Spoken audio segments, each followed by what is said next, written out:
We spent so much time this year talking about risk and risk management and risk assessment. And then one day, I was talking with someone on my team about some of the things that we've done throughout our lives that are the complete opposite of pandemic behavior, things that we did in the past that we could never do now. And I thought of my hitchhiking trips when I was young and broke. It's kind of how I saw the US for the first time when I was 17. I hitchhiked through America. And I don't think that there's anything more open or risky than traveling with strangers who pick you up on the side of the road. But I didn't feel it then as risky. I felt it as the most adventurous way of giving into my curiosity, my desire to explore, to see the many lives that I never knew existed. Hitchhiking, to me, may be the perfect opposite of pandemic behavior. You know, we took risks on strangers and they took risks on us. And the positive anticipation of the unknown felt the exact opposite of everything that we are forced to do this past year. Today's workshop is about risk, and especially the relationship between taking risks and building trust. I frequently drive myself nuts with this chicken and egg question of which comes first, risk or trust. But first, hello everyone. Thank you for joining me for Letters from Esther Live, my monthly workshop to help you reflect, act, and develop greater confidence and relational intelligence in all of your relationships. This series happens on a monthly basis on YouTube and Facebook Live. For more Letters from Esther, visit estherperel.com/blog. And I invite you to join us every month here on YouTube and Facebook to discuss the newsletter live. But before we start, a few things. One, consider reaching out to one person who you know may benefit from joining you in this workshop today. Just check in with them, ask them, invite them. They may need just that little push.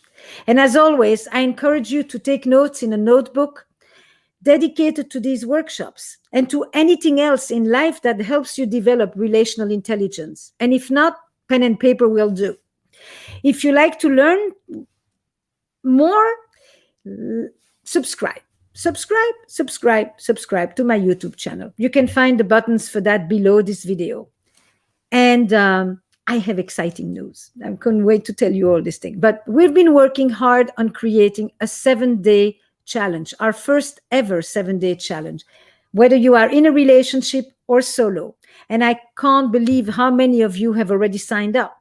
So over the course of an entire week, you will receive messages, audio messages, meditations from me, and as well as a simple exercise every morning in your inbox, all about foreplay and play in general, because foreplay is for play, which is so important for taking risks and building trust. If you haven't signed up already, today is actually the last day to do so. So join me at estherperel.com/foreplay. This month, risk. Risk has been the theme of this month across all my channels, newsletters, blogs, social media, and it seems appropriate considering that life's risks have been ratcheted up over this last year, and they continue as we try to figure out what kinds of behavior are now considered safe and what kinds of behavior can we finally take again or do again, you know? But it's not because the US or America is reopening that it means that it's the same in all parts of the world. Many parts are still grappling with the worst phases of this. But here, in many parts of our country, the restrictions are loosening up.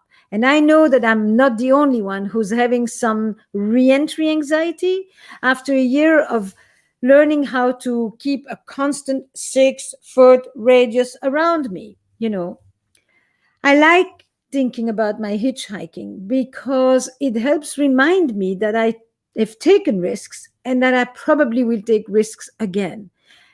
Every one of you, just think about one of these behaviors that you can bring as a pillar for recognition, for something that you can return to. But right now, it's kind of hard to imagine that I ever sat with that many strangers so closely together in a car. And yet I did. You know, we asked all of you on social media, what is the biggest risks that you've taken in your life? And you shared so many wonderful answers. Quite a few of them kind of gathered around some specific themes, you know. So I just want to share them with you because they were really beautiful. But the first one had everything to do with immigration, with leaving your countries, with moving to other countries, or with leaving where you've been living for so many years and going elsewhere, from the known and the familiar to the unknown. And maybe the reason I put that one on top is because I myself moved 3 times and started each time from scratch. Many answers were about beginnings and endings of relationships, divorces, and leaving troubled or abusive relationships. But one of you shared that you first divorced and then a year later you went back to rekindle your relationship. One risk and another big risk. Or the reverse, entering into relationships, trusting your heart, allowing yourself to be loved, making a commitment, trusting your instincts, being a single mom, having an affair, taking jobs and quitting jobs, loving again after years of heartbreak, trusting your spouse to love you and to want to keep doing so, even if you don't necessarily believe it in yourself. And one of you said, raising my nephew, starting my business, falling in love, and starting a long-term relationship. All risks taken. Now, you tell me in the chat, in just a few words, what feels like a big risk for you at this moment? What feels like a big risk for you at this moment? Let's talk together. What are you afraid will go wrong? What do you hope may go right?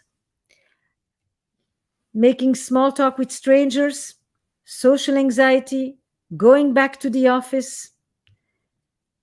Share with me. I really want to read it.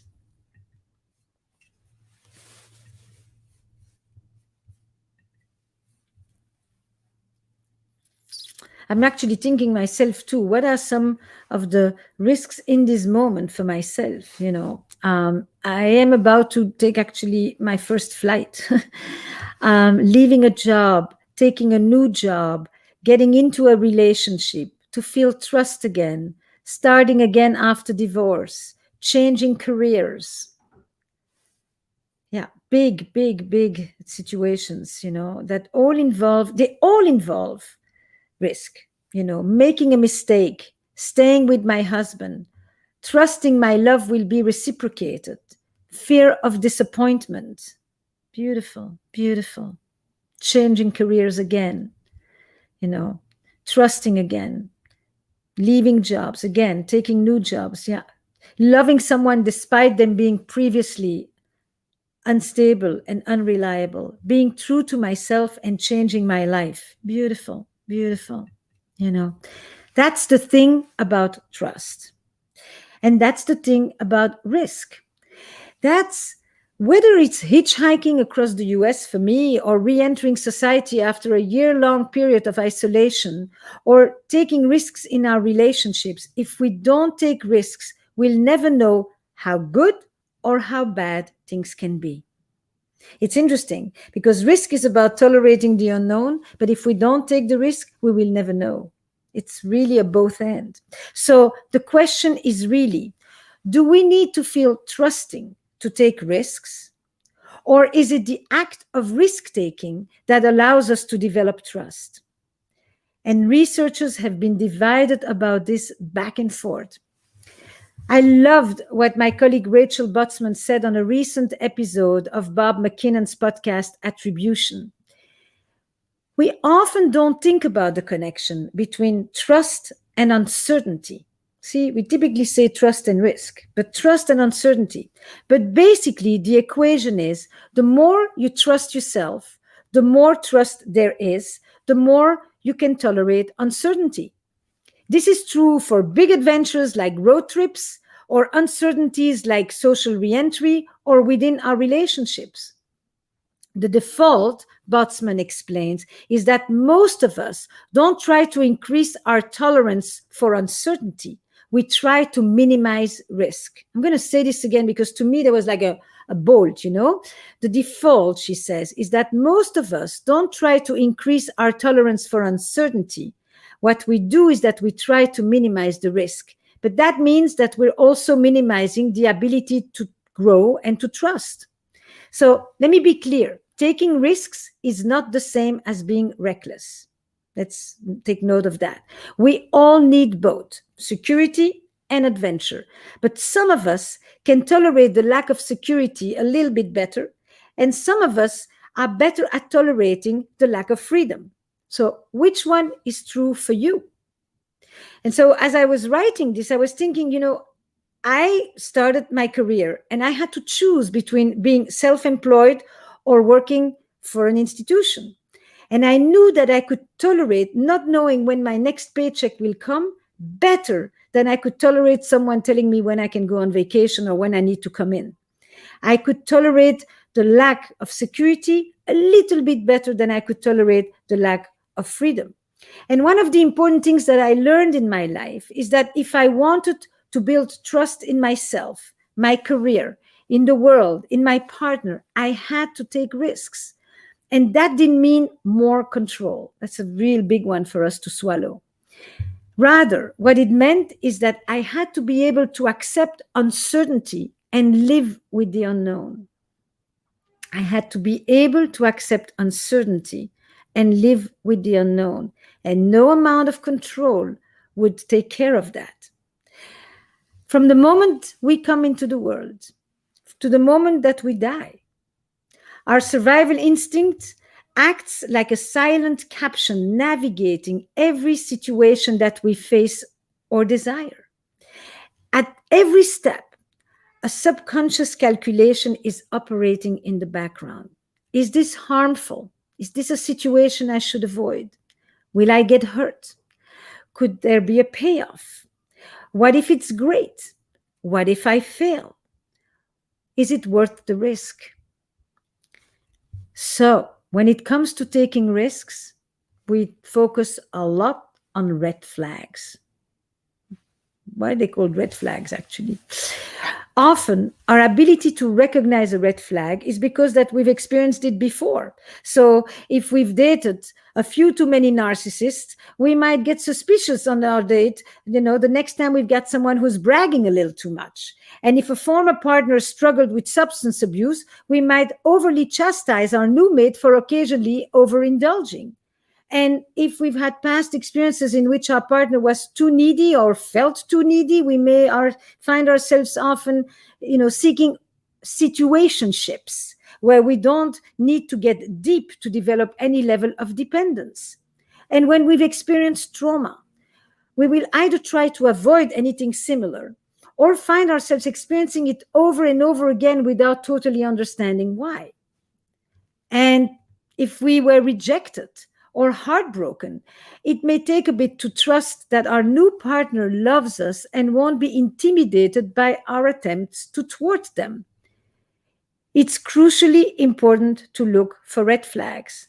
And at the same time, hypervigilance can also leave us feeling constricted and avoidant. So, how many of us have wanted to dive into new depths of our relationship only to stop ourselves at the edge because the unknown is, well, too unknown? It's that mystery that triggers our risk calculations, but it's also what helps build sustainable desire that allows us to go deeper together over time. And over time, that becomes really important. You know, in any relationships, issues pile up, whether it's major transgressions or minor mistakes that have compounded. I don't know a single couple that doesn't have a bundle of grievances that they can tap into at any time if they so choose to.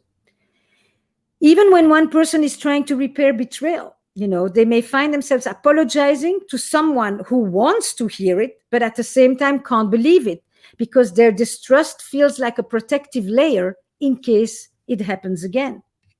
And in these situations, we often live with a secondary naivete. And what I love that word, because what it really says is that first naivete, that blind faith, is no more. We love with our eyes open, no blind trust. We love, but we don't ignore the possibility that we could be hurt again. And I don't know if this is what being an adult means, but it often boils down to that. That said, no matter how much we try to keep the eyes big, big, big open, trust is a leap of faith. Trust is a leap of faith. Distrust says, how can you be sure? Trust says, you can't. You trust. That's as sure as you can be. Now, I was reminded of a book by Eli Finkel, The All or Nothing Marriage, where he says that deep intimacy requires a trade-off between relationship enhancement and self-protection. What he says is that, are you more willing to let yourself be highly vulnerable in pursuit of deep intimacy, or are you more willing to sacrifice some level of intimacy to avoid being highly vulnerable? This. And that is the basis for the risk-trust equation. So, let's talk about trust. Rachel Botsman defines trust. It's a sentence that I have repeated so many times because the first time I heard it, it really kind of landed on me. Trust is a confident relationship with the unknown. Trust is a confident engagement with the unknown. And in relationships, trust isn't a promise to never hurt each other. It's the acceptance of the risk that we will hurt each other, and the confidence that if and when we do, we will come together to repair and to heal. We will show guilt. We will express remorse. We will acknowledge our selfishness. We will take responsibility for our own wounds. We will have each other's backs. And it's not just something that happens because we've decided to be together or to move in or to say, I do. Cultivating that level of trust requires millions of micro risks together and alone, I would say, that help us grow into better partners for each other. It's easy, huh? I think it's quite easy for these small connecting behaviors to atrophy in long-term relationships. I mean, it's just kind of, in the beginning, we really pay a lot of attention and then fizzles out. And it's the same reason why our social muscles right now are weakened as we think about re-entering society. It's really all about risks, not big, intense, reckless, risky behaviors, but consistent micro risks that help us build trust. This is another idea of Botsman, the idea that it is consistency, the everyday call at the same time, the every week meeting at the same time within a company or with our friend or our family members. The consistency is what develops the trust rather than the big intense engagement that may be telling a good story, but it doesn't really produce trust. I thought that was very, very insightful as well. And so today, maybe after this workshop, you try a few micro risks. And I think the list is endless, but I'm going to share a few with you just because they're so simple, but they add up. They really make a difference. So you go outside and you say hello to strangers you pass, because for so long this year we did this every time we passed a stranger. This time you look at them in the eye and you actually say hello. You acknowledge. We've been so absent and invisible and far away. That acknowledgement, I see you, is going to really make a difference. You compliment someone on something specific. You ask a barista how their day is going. You pay $5 toward the order of the person that is behind you in line. You open the door for someone. You call a friend who's feeling blue and you leave voicemails even if you know that they won't respond. You tell your partner that you're taking them on a date even though you know that they prefer watching TV. And you tell your partner something about yourself that they don't know, which is actually one of my favorite exercises in therapy. because I'll do anything that will help people reconnect with their sense of curiosity and exploration. Both are on the side of risk as well. And if you really want to take a risk, alone or together, I invite you to join me for the 7-day challenge. Today is the last day to sign up at estherperel.com/foreplay, because foreplay is for play, and play is a major tool for building trust, connection, creativity, imagination. Trust and risk come together in play. So let's play with the foreplay.